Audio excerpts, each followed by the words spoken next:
ஏன்னா என்னதான் ஏன் உங்க பிரச்சனை? உலக அளவில், அதாவது உலக நாடுகள் எல்லாம் வியந்து பார்த்து கொண்டிருக்கின்ற ஒரு விஷயம். இங்கே தமிழ்நாட்டில் வந்து சும்மா வந்து இஸ்லாமிய நாடுகளை தாக்குறாங்க. ஈரான் யாரு? இஸ்லாமிய நாடு தானே. அவன் யாரை தாக்குறான்? இஸ்லாமிய நாட்டை தாக்குறான். ஈரானுக்கு கண்டனம் தெரிவிக்கிறா? ஏன்டா அமெரிக்காவுக்கு கண்டனம் தெரிவிக்கிறீங்க? ஈரான் யாரு? இஸ்லாமிய நாடு கிடையாதா? இஸ்லாமிய நாடு தான்டா. அங்கங்க உலகத்துல இருந்து எங்கெங்கயோ இருந்து வாழ்றானுங்கடா. ஈரான்ல இருந்து யாராவது ஒருத்தன் வந்து ஈரான்ல போய் எவனாவது வாழ்றானா தமிழன்?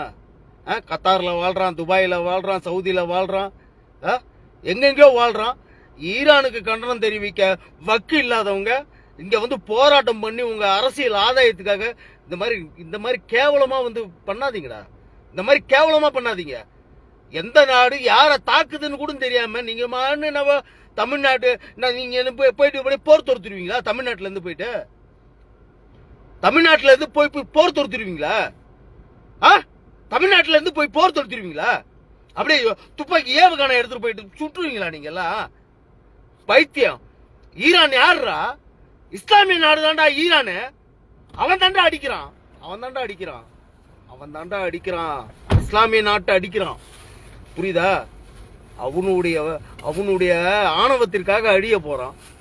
இது தெரியாம நீங்க போராட்டம் கீராட்டம்னு சொல்லி பண்ணி இங்க மக்களை தூண்டி விட்டுக்கிட்டு இஸ்லாமிய ஓட்டு வாங்கறதுக்கு ஏன்டா இந்த மாதிரி அலையிறீங்க? நாயா பேயா கர்மாந்திர பிடிச்ச இடவுகளா? ஈரான்ல எத்தனை தமிழ்நாட்டு மக்கள்டா வாழ்றான்? எவனுமே வாழலடா. அதை சுத்தி இருக்கிறவனை தான்டா ஈரான் தாக்குறான். அவன் அமெரிக்காவுக்கு அடிமையா இருக்கிறான், அடிமை இல்லாம போறான். வாழ்வாதாரத்தை தேடி போற இடத்துக்கு அவனும் இஸ்லாமிய நாடு தான்டா. இஸ்லாமிய நாடு மேடு தான்டா தாக்குதல் பண்றான். இந்த புரிதல் கூட உங்களுக்கு இல்லைன்னா எங்கடா போய் முடிய போகுது? வெறும் ஓட்டு அரசியலுக்காக இந்த மாதிரி கேவலமா வாழாதீங்கடா தயவு செய்து. என்னை பெற்ற அன்னைக்கும் என்னை சுமைக்கின்ற தாய் தமிழ் மண்ணுக்கும் கோடான கோடி நன்றிகளுடன் இந்த நேரலை முடித்துக் கொள்கின்றேன்.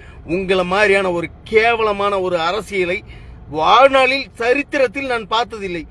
உலக நாடுகள் இங்க வியந்து பார்த்து கொண்டிருக்கும் பொழுது இங்க கூச்சலிட்டு குழப்பம் பண்ணிக்கிட்டு ஓட்டு அரசியல் பண்ற இப்படியாப்பட்டான கேவலமான ஒரு அரசியலை நிறுத்திக்கிங்க. வாழ்க பாரதம், வளர்க தமிழ்நாடு. ஜெய் ஹிந்த்.